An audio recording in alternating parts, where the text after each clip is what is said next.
Hello friends, welcome back to my channel HP test study. आज हम नवंबर 2020 की psychology के क्वेश्चन करेंगे। तो स्टार्ट करते हैं। फर्स्ट क्वेश्चन है हमारा, मनोविज्ञान में सबसे पुरानी विधि है जो हमारी साइकोलॉजी है उसकी सबसे पुरानी विधि है इंट्रोस्पेक्शन, आत्मनिरीक्षण। सेकंड क्वेश्चन है, मनोविज्ञान की प्रथम पुस्तक किसके द्वारा लिखी गई थी? साइकोलॉजी की जो फर्स्ट बुक थी वो लिखी है विलियम जेम्स ने। उस बुक का नाम था प्रिंसिपल ऑफ साइकोलॉजी, जो लिखी गई थी 1890 में। नेक्स्ट क्वेश्चन है, आनुवंशिकता के असली वाहक हैं जो हमारे रियल कैरियर ऑफ हेरिडिटी है, उसमें हमारे जो असली वाहक होते हैं वो होता है जीन। जीन जो हैं उनके टोटल पेयर होते हैं 23 और पेयर होते हैं 23 और वो टोटल होते हैं 46। लेडीज़ के जीन होते हैं XX और मेंस के होते हैं XY, जो हमारा जेंडर जो है वो निर्धारित करता है। तो जो मैन के जीन होते हैं उसकी वजह से हमारा जेंडर निर्धारित होता है। नेक्स्ट क्वेश्चन है, विकास के संदर्भ में कौन सा कथन सत्य नहीं है? फ्रेंड्स, जब क्वेश्चन में नहीं दिया हो तो क्वेश्चन को अच्छे से पढ़ लेना चाहिए। कई बार हम नहीं को ध्यान में नहीं रखते और गलत आंसर कराते हैं। तो इसका आंसर है कि विकास में कौन सा कथन सत्य नहीं है? तो विकास उकसाने या बढ़ावा देने से नहीं होता है। नेक्स्ट क्वेश्चन है, विकास की गति एक व्यक्ति से दूसरे व्यक्ति में अलग अलग होती है, परंतु ये डैश स्वरूप का पालन करती है। विकास जो है वो हर एक व्यक्ति में अलग अलग होता है, ये हमने पिछले क्वेश्चन में भी पढ़ा था, परंतु ये सब में एक समान होती है क्योंकि ये सीक्वेंस और ऑर्डर में चलती है। नेक्स्ट क्वेश्चन है, मनोविज्ञान ने सर्वप्रथम अपनी आत्मा का त्याग किया, फिर मन का त्याग किया, फिर उसने अपनी चेतना को त्यागा। इससे अभी भी एक ढंग का व्यवहार को अपनाया हुआ है।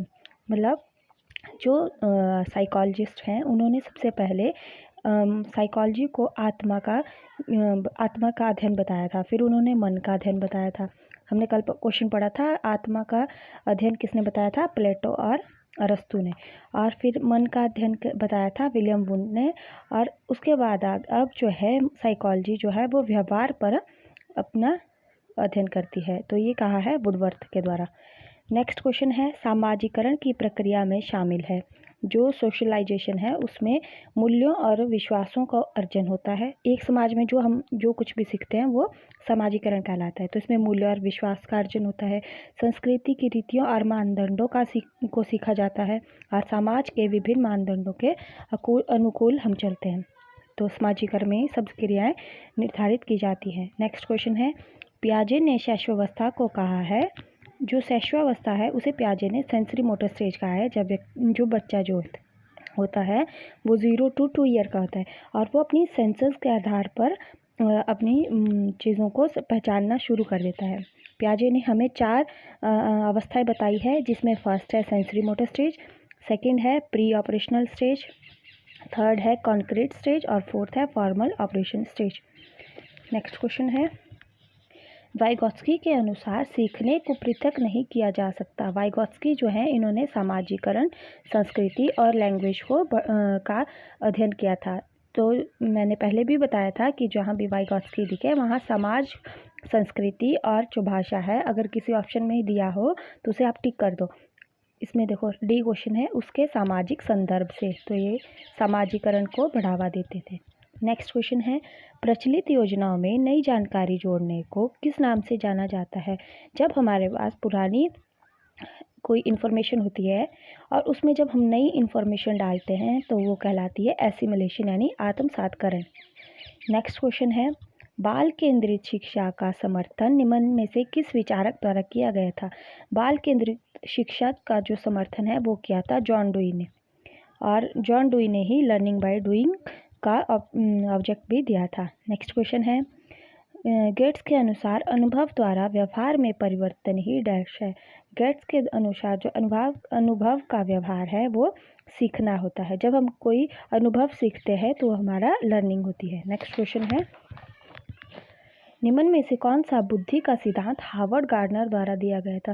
फ्रेंड्स, हमने लास्ट के 3 क्वेश्चन पेपर किए हैं और उसमें ये क्वेश्चन हर एक क्वेश्चन पेपर में आया हुआ है। तो मैं आपको बार बार बोल रही हूँ कि लास्ट ईयर के जो क्वेश्चन पेपर है उनको रिवाइज कर लीजिए अच्छे से।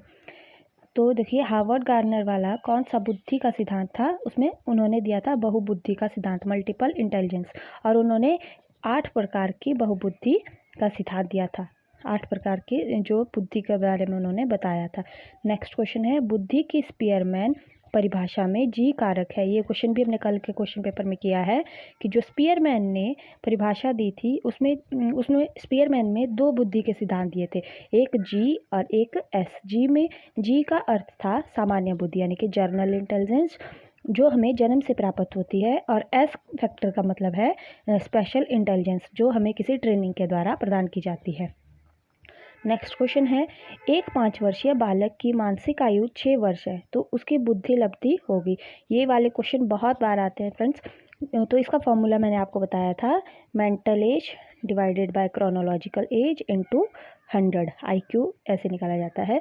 तो उन्होंने बोला है कि इस बच्चे की 5 वर्षीय बालक है, यानी कि उसकी क्रोनोलॉजिकल एज जो उसकी वास्तविक आयु है वो कितनी है, 5 वर्ष है, और उसकी मेंटल एज है 6 साल, और उसको 100 से डिवाइड करेंगे तो ये आएगी 120, यानी कि वो वेरी गुड लेवल में है।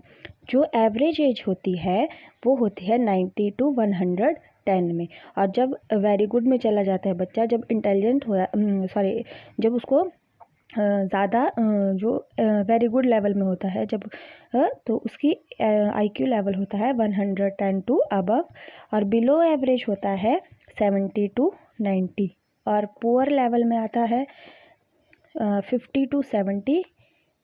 और जब बच्चे का मानसिक संतुलन ठीक नहीं होता, जब वो किसी मानसिक डिजीज़ से पीड़ित होता है, तो उसकी एवरेज जो उसका IQ है वो 50 से भी कम होगा। नेक्स्ट क्वेश्चन है, बालक की मानसिक आयु और शारीरिक आयु दोनों 7 वर्ष है। देखो ये भी एक जैसे क्वेश्चन है दोनों। उसकी दोनों जो आयु है उसकी मेंटल एज और क्रोनोलॉजिकल एज वो 7 वर्ष है, तो किस वर्ग के वर्गीकृत किया जा सकता है। तो मैंने बताया कि जो उसकी मेंटल एज है और divided by chronological age into 100, दोनों 7-7 साल के हैं, और इसको काट के आएगा 100। तो ऊपर जैसे हमने बताया कि जो एवरेज होता है वो होता है 90 to 110, इसका आंसर आया 100, तो ये सामान्य बुद्धि का है। नेक्स्ट क्वेश्चन है, निम्न में से क्या एक प्रतिभाशाली शिक्षार्थी की विशेषता है। जो बच्चा इंटेलिजेंट होता है, जो बच्चा गिफ्टेड होता है लर्नर, वो किसी एक ऐसी क्लास में चुनौतीपूर्ण होता है, जब उसको उसके लेवल की चुनौती नहीं मिलती वो वहाँ ऊब जाता है। तो इसका आंसर होता है बी, यदि कक्षा की गतिविधियाँ पर्याप्त रूप से चुनौतीपूर्ण नहीं हो तो वह कम उत्तेजित महसूस करता है और ऊब सकता है।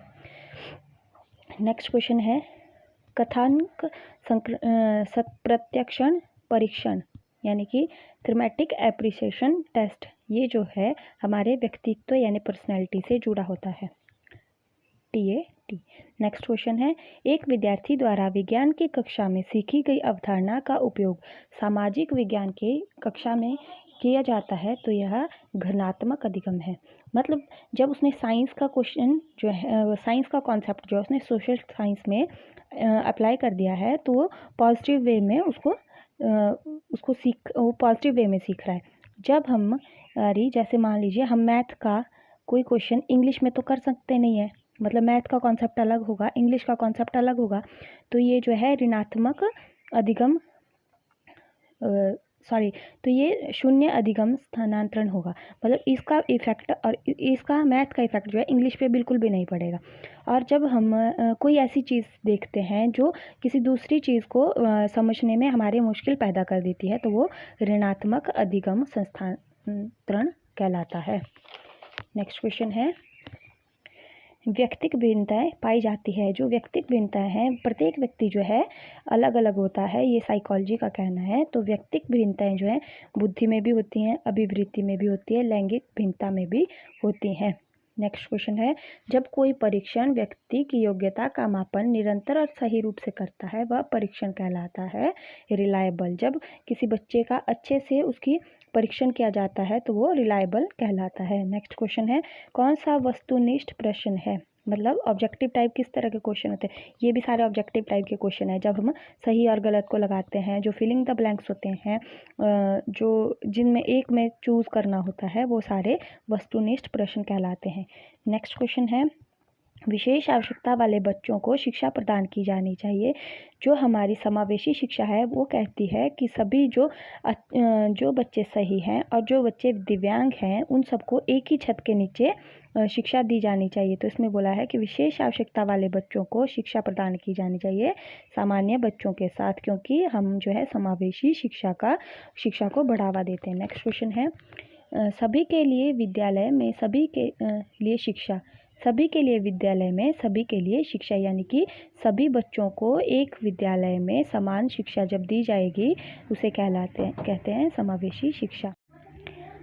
डिस्कैल्कुलिया नामक अधिगम अशक्तता संबंधित है गणितीय विकार से। जब फ्रेंड्स मैंने पहले बताया था परसों के पेपर में कि जो डिस्कैल्कुलिया होता है जो हम इसे कैलकुलेट से रिलेट कर सकते हैं। तो कैलकुलेट जो होता है वो मैथ में किया जाता है, तो मैथ संबंधी विकार होता है। जो पठन विकार होता है वो होता है डिसलेक्सिया, और जो लिखने से संबंधित होता है उसे डिस्ग्राफिया कहते हैं। नेक्स्ट है शिक्षक ने रीता से कहा कि उसे गृह कार्य पूरा नहीं किया अतः उसे खेल की कक्षा से वंचित रखा जाएगा। यह उदाहरण है दंड का, मतलब जब उसने एक काम नहीं किया तो उसको दंड के रूप में दूसरा काम नहीं करने दिया जाएगा। नेक्स्ट क्वेश्चन है फ्रॉइड के अनुसार व्यक्तित्व का कौन सा तत्व सुखवादी सिद्धांत पर कार्य करता है। फ्रॉइड ने जो है 3 सिद्धांत दिए हैं, इड, ईगो और सुपर ईगो, इदम, अहम और परमाहम। जो इड होता है वो हमें कहता है कि हमें किसी भी हाल में सुखी रहना है, यानी कि अगर हम चोरी करते हैं, डकैती करते हैं, किसी भी हिसाब से जब हमें जो हमें सुख मिल रहा है, बस इस बात पे जोर देता है इड। और ईगो बोलता है इन दोनों में बैलेंस बनाने का काम करता है, सुपर ईगो और ईड के बीच में। जो परमाहम होता है वो हमें बोलता है कि आध्यात्मिक कार्य करो, किसी भी तरह से भक्ति करो, यानी कि जो सुपर नेचुरल पावर होती है वो कार्य करते हैं उसकी तरह सुपर ईगो हमें काम करने को बोलता है। तो जो ईगो होता है वो ईड और सुपर ईगो के बीच में बैलेंस बनाने का काम करता है। नेक्स्ट क्वेश्चन है आउट ऑफ द बॉक्स चिंतन किससे कहते हैं। जब हम किसी बॉक्स के बाहर से थिंकिंग करते हैं, मतलब एक कार्य को किस तरह से अलग अलग तरीके से कार्य किया जा सकता है, जब हम एक प्रॉब्लम के अलग अलग सॉल्यूशन ढूंढते हैं तो वो कहलाता है अपसारी चिंतन, मतलब डाइवर्जेंट थिंकिंग। और जब हम अलग अलग क्वेश्चन के लिए एक तरह का कार्य करते हैं तो वो होता है कन्वर्जेंट थिंकिंग, मतलब एक ही तरह से जब हम सोचते हैं तो विसारी चिंतन कहलाता है। नेक्स्ट क्वेश्चन है प्रयास एवं त्रुटि का सिद्धांत किसके द्वारा प्रतिपादित किया गया था। प्रयास, ट्रायल एंड एरर, ये वाला जो सिद्धांत है ये दिया है थॉर्नडाइक ने। नेक्स्ट क्वेश्चन है उस सिद्धांत का नाम बताएं जो समस्या के आकस्मिक समाधान की वकालत करता है। जब हमें आइडिया जाता है वो जो होता है उसे कहते हैं समस्या का आकस्मिक सिद्धांत, मतलब जब हम किसी बारे में सोच रहे हैं और एकदम से हमें आइडिया आ जाता है तो उसे कहते हैं हम थ्योरी ऑफ इंस्टेंट, यानी कि सूझ का सिद्धांत। ये जो है सिद्धांत दिया था कोहलर और कॉफका ने।